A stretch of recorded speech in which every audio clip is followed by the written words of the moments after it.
और वरिष्ठ पत्रकार आदर्श कुमार भी हमारे साथ जुड़ गए हैं और नोएडा स्टूडियो से मेरे साथ डॉक्टर नदीम लगातार जुड़े हुए हैं।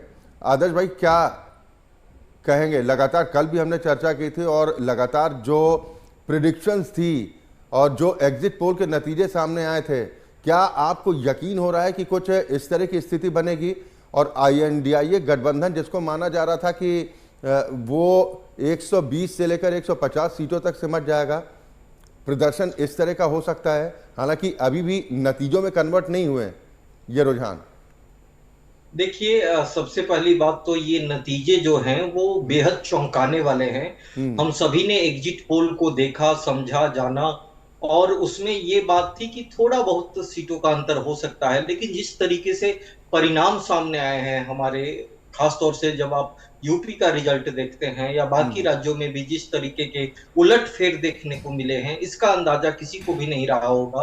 कांग्रेस जरूर लंबे समय से बात करती रही थी कि लोगों में नाराजगी है, लोगों में एक अलग तरीके का भाव है, लेकिन किसी ने उनकी बातों को बहुत ज्यादा तवज्जो नहीं दिया।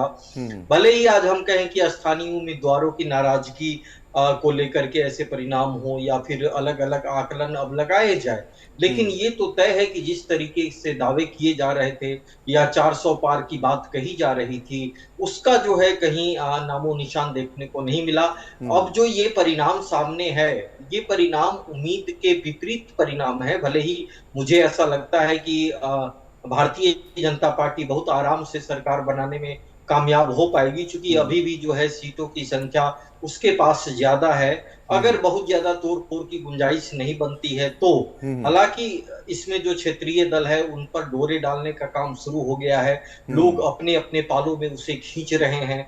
तो ये आगे के जो कुछ दिन हैं वो दिलचस्प तो होंगे, क्योंकि हम्म। राजनीति में संभावनाओं का जो है, कहा जाता है कि संभावनाओं से इनकार नहीं किया जा सकता। तो हाँ। राजनीति कब किस करवट बैठेगी ये हम अभी आप तय नहीं कर सकते, हाँ। लेकिन ये जो परिणाम आया है हम्म। इसका अंदेशा किसी को नहीं था। और ये अंडर करेंट जो है, लोगों ने वोट दिया है और हम्म। जिस तरीके से इंडिया गठबंधन के उम्मीदवारों को वोट मिला है, हम्म। उसका अंदाजा तो शायद इंडिया गठबंधन के लोगों को भी नहीं रहा होगा। खासतौर से हम ये मान करके चल रहे थे कि बिहार में तगड़ी फाइट हो सकती है, लेकिन जिस हम्म। तरीके से यूपी के चौंकाने वाले नतीजे सामने आए हैं, तो वो हम्म। अपने आप में जो है एक बड़ा प्रश्न चिन्ह है।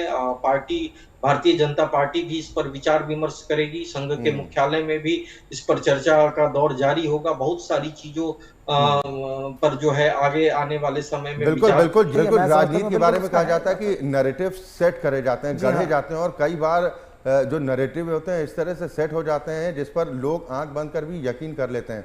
आदर्श भाई, आपके हिसाब से देश के सबसे बड़े सूबे उत्तर प्रदेश में जो स्थिति बन रही है एनडीए गठबंधन की, जिसको माना जा रहा था कि कम से कम 60 से ज़्यादा सीटें तो जीतने में कामयाब होगा अगर एग्जिट पोल के नतीजों को माने तो, लेकिन जो अब कांटे की टक्कर वहाँ पर देखने को मिली है, समाजवादी पार्टी जिस तरह से वहाँ पर शानदार प्रदर्शन करती दिखाई दे रही है, इसके पीछे की अहम वजह आप क्या मानते हैं?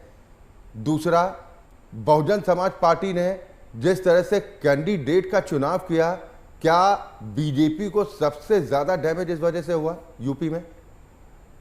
देखिए, सबसे पहली बात तो ये है कि समाजवादी पार्टी का जो प्रदर्शन रहा है हम्म। वो अपने आप में काफी महत्वपूर्ण है, क्योंकि हम सभी ने यह देखा कि समाजवादी पार्टी को जिस उत्साह के साथ लड़ना चाहिए या जिस तरीके का प्रचार प्रसार नरेंद्र मोदी जी करते रहे हैं, भारतीय जनता पार्टी के उम्मीदवार करते रहे हैं, हम्म। उस लेवल का, उस हद तक प्रचार प्रसार करने में समाजवादी पार्टी पीछे रही है। जिस तरीके से प्रचार प्रसार होना चाहिए था या जिस तरीके का पार्टी का कलेवर रहा है मुलायम सिंह यादव जी के समय में, उस लिहाज से कम रहा। लेकिन जिस तरीके से प्रदर्शन रहा है उससे ये माना जाता है कि अगर समाजवादी पार्टी और बेहतर तरीके से चुनाव लड़ती और बहुत अच्छे तरीके से प्रचार प्रसार करती तो कुछ और सीटें भी उसके खाते में जा सकती थी। लेकिन चूंकि ये जो परिणाम है ये बिना बहुत ज्यादा प्रयास किए हुए का परिणाम है। हम्म। समाजवादी पार्टी को भी अंदाजा नहीं होगा कि इतनी बड़ी संख्या में हम्म। उसे सीटें मिलेंगी,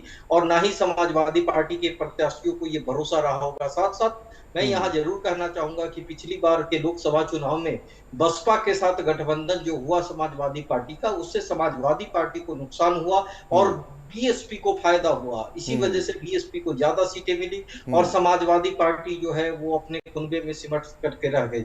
तो ये जो इस बार बीएसपी से उन्होंने गठबंधन नहीं किया, तो ये मुझे लगता है कि इसका फायदा अखिलेश को मिला है, क्योंकि बीएसपी के जो वोटर थे वो अखिलेश को या समाजवादी पार्टी को वोट नहीं करते थे और समाजवादी पार्टी के वोटर जो है बीएसपी को वोट कर देते थे। तो इससे जो है काफी नुकसान हो जाता था समाजवादी पार्टी को, लेकिन अखिलेश यादव ने इस बार काफी सोच समझ करके कदम उठाया और जिसका परिणाम हम अभी सामने देख रहे हैं। दूसरी बात, जो इंडिया गठबंधन की बात है, खास तौर पे उत्तर प्रदेश में आपने जिक्र किया, तो ये निश्चित तौर पे जो है सोच समझ करके और पहले के मुकाबले कहीं ज्यादा परिपक्व तरीके से आगे बढ़ा गया, चूंकि पहले वो लोग देख चुके हैं कि किस तरीके से अगर हम बिखरे रहते हैं तो उसका खामियाजा जो है हमें भुगतना पड़ता है और किस तरीके से हमें सीटों का नुकसान होता है। तो इस बार का नपातुला कदम था और जिस तरीके से अब अलग अलग राज्यों के जो परिणाम सामने आए हैं, तो वो इस बात पर जो है, इससे जो एक पूरे इंडिया गठबंधन को मजबूती मिली है, जो पुराने बिल्कुल बिल्कुल एक बूस्टर डोज के काम ये आंकड़े तो जरूर करेंगे। हालांकि अभी रुझान नतीजों में तब्दील होने में अभी भी थोड़ा सा इंतजार करना होगा, लेकिन जो तस्वीरें अलग अलग हिस्सों से देश की लगातार आ रहे हैं, चिराग पासवान को तस्वीरों में आप देख पा रहे हैं, मेरे साथ आदर्श कुमार हैं, आप राजनीतिक विश्लेषक हैं, political analyst doctor Nadeem Ahmed साहब भी हमारे साथ लगातार चर्चा में जुड़े हुए हैं। आदर्श भाई, जो तस्वीरें आप देख पा रहे हैं, अब तक 294 आंकड़ा एनडीए का था, उसमें भी एक रुझान नतीजों में तब्दील हो गया और वो जाता है INDIA गठबंधन के पक्ष में। यानी अभी भी कश्मकश देखने को मिल रही है, धड़कनें तो जरूर बढ़ रही होंगी। एक तरफ उम्मीद होगी कि शायद नतीजे चमत्कारिक हो जाएं, चौंकाने वाले सामने आ जाएं, और दूसरी तरफ इस बात की उम्मीद कि किसी तरह से नैया पार हो जाए।